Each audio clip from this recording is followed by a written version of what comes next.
some poets say it takes them 3 weeks to write a poem, and that's a whole different structure. I don't worry so much about the structure, it's just getting the message out and making it so that anybody of any level of education can read it and understand it. That's my goal. Maybe I can sort of ask a question now of all the rest of the balance of the poets here now. When and how do you write a poem? What is it that, where did they come from? Is it structured, is it not structured, does it arrive, do you decide, today I'm going to write a poem, tomorrow I'm not going to write a poem? So, For me, I like the fact that we have a lot of contests we can enter in the Lower Mainland and across Canada. For me, because I'm working full-time and writing books and other things, I sometimes need that structure of something external to get me started. Yeah, a deadline and some idea or theme or words, and then I just sit down and hope that something will come to go along with that. But I still sometimes have poems that just pop into my head. so you don't say on Thursday's my poetry day? No. Not yet. Recently I've been focusing on fiction, so I haven't had I haven't been getting poems, but it's like the experience is like getting them, receiving them, or they're there, they're just suddenly there. And then I work on them after, and polish a bit, but basically they kind of come from somewhere. I don't know. They're just there. And there's no particular time, sometimes in the morning, but sometimes in response to some situation. That's all I can say. I start with a line, any line. Yeah. Doesn't matter to me, just a line. So like if I was gonna do a poem now, I'd look at me at that. I was just thinking, in the blue light, the beam flows. He sits there as a pale ghost from yesterday. Then I'd go on from there, get my first line, and what I like to do is after I finish, I like to try and tie up my last line to finish off my first. Yeah, and I do that too. I just start with a line and then everything just comes. So not at 2 o'clock in the morning or something like that? No, I think I should write a poem. I need a line, so I just think of a line. Might even be the canoe. The brown hung from the ceiling like a copper moon in another dimension. I'd go from there. I just get a line and then go. Wow. Mine, I'm sure, has an emotional base, whether it's injustice or beauty or something I respond to. And yes, I wait for a line, whether it doesn't always have to be what we call a metaphor or some other picture to go with that. But yeah, I'm a random writer. That's interesting. And if I can share my experience with that, is that one day we were out and we were on vacation, and I had this book that is one of these spiral bound things, and my wife will bear me out here. For that holiday, I must have written 20 stories. It just came and came and came, and I got to the end, and it was the man 10, and there was the 10th one, and it was the dog 9, and then and they were all 3 pages long, and it just sort of, it's gone now. Take it as a I'll take it when it comes. Questions again, ladies and gentlemen. Just a comment. Yes. I think I read somewhere that Ernest Hemingway used to get up in the morning and write the word "the," and then he'd have to find something to go with it, and that was what he did. Just "the." Yes, sir. Is poet laureate a salary position? Yes, it is. You get money for it. I wonder why they don't have a short story laureate.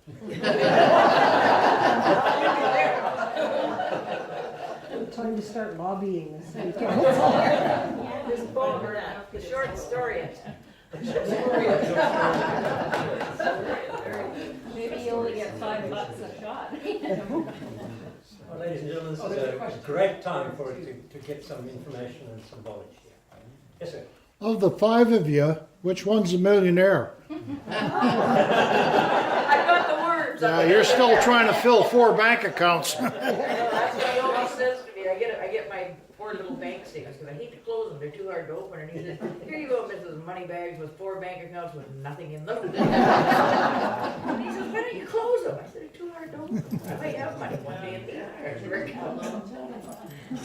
You talking dollars or satisfaction? I don't know. I've been taking videos for 7 years, and I can tell you, I haven't met a millionaire poet yet. Why are you looking for one? Well, I don't know. Are you one? No, I just want to know. I've got your videos, Fozzie. I know all about you. I am a hidden millionaire. You got secrets. How many people have we got that want to share a poem with us? Well, okay. I often get inspired by a line from, that you hear in the middle of someone else's poem. To go off in a totally different Oh, tangent. let's take another question on the back.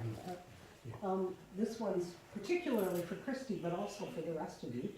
I know that Christy is everywhere I go. I see Christy. And that's So with I- a C, it's got no H in it. Yeah, and I don't make it to nearly enough of these things to satisfy my soul, but I'm pretty sure she does. Okay. So she's working and she's doing all these things, and she's apparently finishing a degree too. No, not a degree, but that would be great. Yeah. No, another novel though. Another Yes. novel, okay. That's So- what the deadline is. So the question I have is, do you have a time machine or something? How Yeah, do like- you do that? Like, out of Harry Potter where Hermione has the thing you can turn back and. Oh, I you've got one of wish. those. What I don't have though, and I miss, and I wish I did, but I don't have like a husband and children living in the house, so Ah, there is a little more freedom and time that way, but, yeah, I don't know, somehow it fits in a day. But wow. like you said though, these are soul feeding, and so I make priority to be amongst our community, I live in a community, connecting, cause it's pretty awesome, we're really lucky down here.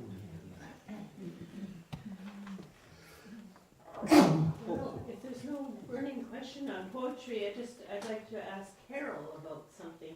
In the last line, it refers to the habit of secrecy, with storylines that link contemporary Canada with wartime London and the World War II code-breaking centre of Bletchley Park.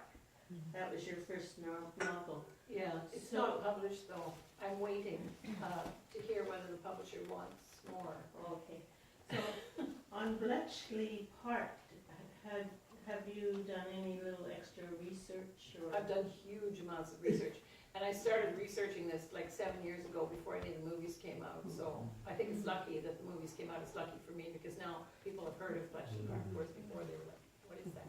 Okay, so now I want to ask, I think it was on the 60 Minutes program, they featured the resurrection and the revitalization of Bletchley Park today. Did you catch that? I didn't, but somebody told me about that. Yeah, it's some sort, I'm not gonna remember in detail, but some kind of international program where a search has been made throughout the world for young people to go there and train, and that young people are very adept with family codes and computers, Yes.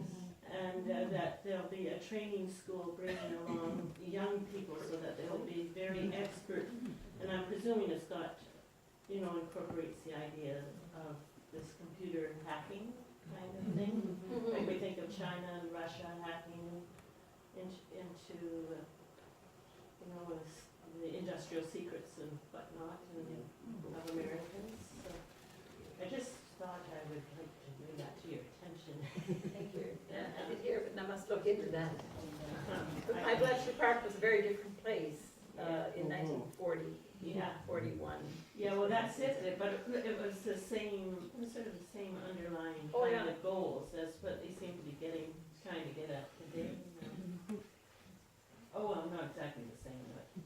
So there were many years of silence when these people could not even have a drink together. They couldn't, Yeah. they couldn't speak of it because they had signed the Official Secrets Act, Right. and that was it. Many went to their graves, never told their husbands, wives, children. Yeah. done during the war, secretarial work.